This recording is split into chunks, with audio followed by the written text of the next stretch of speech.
Kita kembali lanjutkan perbincangan pemirsa. Mas Hermawan, kita berkali-kali duduk di sini. Kita membahas berulang-ulang bagaimana pola perilaku masyarakat yang rasanya tingkat kedisiplinannya juga sangat jauh dari apa yang kita harapkan.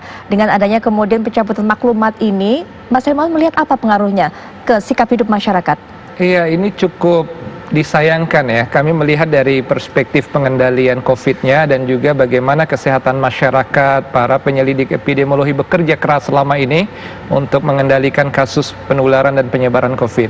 Kalau kita lihat dan ingat Mbak Putri, dulu ketika Presiden mengeluarkan keputusan Presiden nomor 11 tahun 2020 berbarengan dengan PP 21 tahun 2020, Kepres tentang kedaruratan kesehatan masyarakat, dan juga adanya peraturan pemerintah nomor 21 tentang PSBB, pembatasan sosial berskala besar. Kami betul-betul menjadikan itu harapan agar pemerintah memiliki acuan atau guidance dalam penanganan COVID sebagai policy base gitu ya. Satu-satunya kan standing position kita kan adalah PSBB ini secara kebijakan. Saat itu 31 Maret 2020 kasus di Indonesia secara total itu 1.528 kasus positif. Ya. Tetapi pemerintah dengan sigap, walaupun kita terlambat 28 hari sejak kasus pertama 2 Maret 2020. Kasus saat itu 1.528, 75% masih di DKI, epicentrumnya. Hari ini, saat ini, kasus sudah 54.010 kasus positif. Dan epicentrumnya tidak lagi di DKI Jakarta. Bahkan sekarang ini yang menjadi epicentrum dengan kecepatan replikasi kasus paling tinggi di Jawa Timur. Ya. Dan bermunculan daerah-daerah lain seperti di Kalimantan Selatan, Sulawesi Selatan, bahkan Sumatera Selatan ya. Artinya kasus sekarang dengan luasan dan juga besarannya itu jauh lebih berisiko. Dan dari angka-angka insidensi dan juga prevalensi juga tidak menunjukkan gejala terkendali ya, sejauh ini belum. Nah, sehingga adanya kebijakan baik dari pernyataan pemerintah termasuk dari Kapolri, ini kami dari perspektif kesehatan masyarakat dan para praktisi kesehatan bertanya-tanya, what do we want to become? Kita mau bawa kemana negara kita? Bagaimana kebijakan kita ini kemana? Mau dibawa kemana sesungguhnya? Jangan sampai ada semacam satire yang kembali muncul di tengah masyarakat. Jangan-jangan kita ini mau menuju herd immunity saja gitu, seperti di Swedia begitu, yang negaranya secara resmi mengatakan tidak memiliki kebijakan khusus. Nah, di kita sebenarnya sangat riskan kalau seolah-olah hipotesis atau tesis ini dimunculkan. Oleh karena kita tidak seolah-olah tidak memiliki aturan lagi sekarang ini. Bahkan CFD ya, atau Car Free Day, hari bebas berkendaraan bermotor ini, apa urgensinya? Apa tujuannya dalam kondisi oleh Presiden melalui Kepres kita ini masih kedaruratan kesehatan masyarakat. Dan PP tentang PSBB juga belum dicabut. Jadi apa yang ingin dilakukan dan diambil pemerintah sementara kasus dalam arti gelombang pertama kita belum melewati, belum ada pelambatan yang signifikan. Ini sebenarnya tantangan dari kami kesehatan, cukup prihatin juga dengan wacana kita ke depan ini. Baik, berbicara mengenai tantangan, memang masih banyak tugas dari pihak tenaga kesehatan ataupun juga pemerintah untuk bisa menekan jumlah angka ataupun jumlah kasus baru terjangkitnya COVID-19 di tanah air. Kita akan lihat bersama-sama berapakah jumlah total kasus hingga hari ini sesuai dengan yang diumumkan oleh juru bicara penanganan COVID-19 Bapak Ahmad Yuryanto. Kita saksikan karena memang sudah cukup tinggi angkanya. Kalau tadi Mas Hermawan juga sudah berkata bagaimana tentunya epicentrum ini dari Jakarta kemudian juga bergeser ada epicentrum baru di mana Jawa Timur ini juga menjadi provinsi yang mencatatkan jumlah kasus terbanyak. Kita masih mempersiapkan data dan juga fakta angka-angka mengenai pertambahan kasus, tapi kalau kita ingin dengar lagi dari Pak Awi dengan segala pertanyaan dan juga kegundahan yang ini kan tadi diungkapkan oleh Pak Imam dan juga Mas Hermawan, sebenarnya dengan dicabutnya maklumat ini, Pak Awi, akhirnya ruang lingkup penegakan yang dilakukan polisi ini seperti apa? Kalau sebelumnya kita sudah sempat lihat ketika ada kerumunan berkumpul gitu, polisi kemudian bisa membubarkan. Kalau sekarang seperti apa akhirnya ruang lingkupnya? Sebatas mana untuk bisa membuat masyarakat tetap disiplin? Ya, terkait dengan pencabutan tersebut, Bapak Kapolri memang memerintahkan di dalam TR tersebut. Salah satunya tadi kita sampaikan, bahwasanya memang polisi tidak melepas begitu saja, tetap melakukan pengawasan dan pendisiplinan masyarakat di ruang publik ya. Tentunya itu perlu personil untuk mengawaki. Makanya dari Sopori sudah mengidentifikasi dan sudah menempatkan personel-personel tersebut sekitar 77.000 897 personil untuk mengawal ini. Ditempatkan di mana Pak? Tetap Ya, ada di tempat-tempat tadi checkpoint? yang tempat pelayanan-pelayanan publik, Oke. kegiatan-kegiatan publik. Tentunya perlu pengawasan, pendisiplinan tadi kan.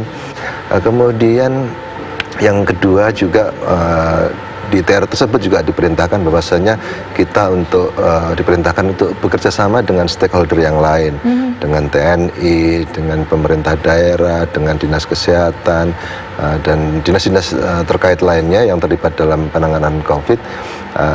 Bagaimana caranya kita membantu untuk melakukan pencegahan. Baik.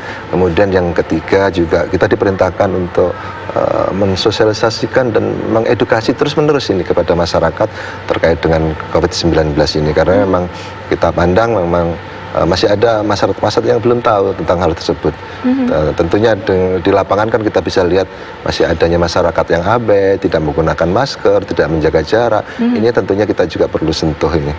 Kemudian yang keempat juga kita diperintahkan untuk koordinasi kepada gugus tugas daerah terkait penanganan COVID-19 ini. Dan terakhir tadi yang kami sampaikan, yang pertama tadi bahwasanya masih ada daerah yang menerapkan PSBB. Tentunya kita juga selalu mendukung apapun yang menjadi keputusan pemerintah daerah, dan masyarakat juga harus tunduk terhadap hukum yang berlaku. Termasuk juga peran serta pihak kepolisian melakukan rapid test kalau saya tidak salah di CFD berlangsung begitu ya Pak Ali ya? Kita terus Baik. laksanakan itu. Ya, kita akan lihat sebenarnya berapakah jumlah kasus baru ataupun tingkat kenaikan dari korban yang terjangkit virus corona di tanah air. Ini dia catatan kami hingga saat ini semenjak pertama kali kasus COVID-19 ini dimunculkan ataupun diberitakan di tanah air hingga saat ini sesuai dengan apa yang disampaikan oleh Bapak Ahmad Yuryanto sudah menyentuh angka 54.010 kasus atau ada 54.010 pasien positif.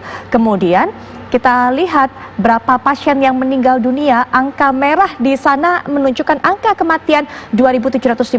Sementara itu ada 22.936 pasien sembuh yang juga harus kita apresiasi dan juga membangkitkan optimisme di tengah kondisi seperti ini. ODP Anda bisa lihat catatannya, kemudian juga PDP, itu dia.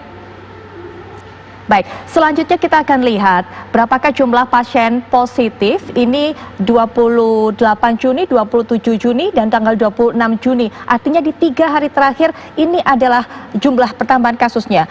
Ini kita lihat di daerah DKI ataupun Jakarta, kemudian di Jawa Tengah dan juga Jawa Timur yang memang mendapatkan perhatian khusus. Bahkan Bapak Presiden Jokowi juga langsung meninjau ke Provinsi Jawa Timur untuk bisa melihat bagaimana upaya Jawa Timur mengendalikan pertambahan kasus ini. Inilah dia, Sulawesi Selatan yang juga termasuk 3 provinsi terbesar kalau saya tidak salah, Mas Hermawan, mengenai angka pertambahan kasus yang cukup tinggi. Sulawesi Selatan di sana ada 3 tanggal atau 3 hari terakhir pertambahan kasusnya, jumlah pasien positif 192 orang, 146 dan juga 172.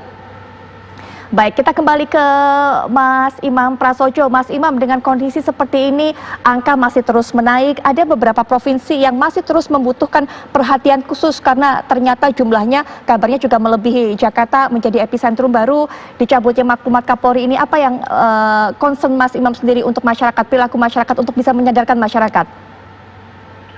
Ya, kita menyadari ada pergulatan. Kalau nggak mau bicara tentang kata-kata yang lebih keras, pertempuran misalnya gitu ya. Pertempuran di kalangan ilmuwan misalnya. Ada ilmuwan epidemiologi, tentu concernnya seperti Mas Hermawan tadi. Tapi mungkin ilmuwan yang berkecimpung di dalam masalah psikologi mungkin juga dikasih loh kesempatan untuk keluar dari rumah misalnya, untuk melakukan aktualisasi.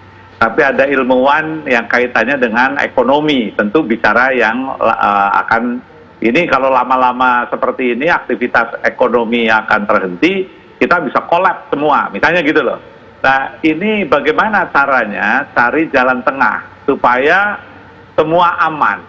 Nah oleh karena itu ada yang berupaya, oke, kegiatan kita buka, tetapi protokol kesehatan dilakukan secara ketat. Nah, bagaimana supaya itu protokol kesehatan itu dilakukan dengan baik? Maka persiapan-persiapan ya dan peta-peta sosial, peta-peta medis itu betul-betul dilihat. Nah, kalau di satu masyarakat misalnya disiplin masyarakatnya masih kurang, protokol kesehatannya belum dipahami atau bahkan belum punya, ya, tentu pendekatan security sebagaimana tadi dikemukakan dari pihak kepolisian tentu tidak akan efektif. Dan saya merasa kasihan sekali kalau polisi, tentara, ya, menggunakan pendekatan keamanan. Yang paling ideal itu sebetulnya adalah pendekatan kesadaran.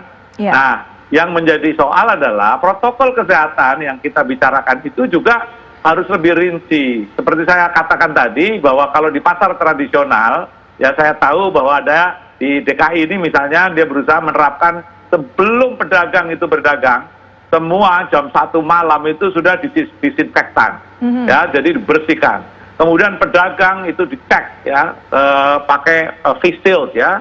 Kemudian dia tidak hanya masker, ya, tapi pakai face shield itu. Dan kemudian kalau ada yang ada gejala batuk, pilek, apalagi sakit, ya, itu tidak boleh berdagang. Nah, ini semua perlu sosialisasi dan perlu keterlibatan masyarakat. Nah, kalau Pak Polisi yang datang itu udah bagus lah, tentara datang. Tapi basisnya adalah orang tertib karena takut. Orang tertib karena ada tentara, ada polisi. Nah, kita menuju orang tertib karena masyarakat saling mengingatkan, saling menjaga, dan mereka yang paling bagus adalah tertib karena dia punya tanggung jawab. Itu yang kita tuju dan nggak bisa itu dalam waktu semalam itu merubahnya. Pastinya, betul. Itu tugas besar, Mas Imam. Begitu cukup berat PR untuk bisa membuat masyarakat untuk kesadarannya tumbuh begitu tinggi. Nanti kita akan lanjutkan. Tapi setelah jeda berikut ini, apakah Indonesia Malam Akhir Pekan akan segera kembali.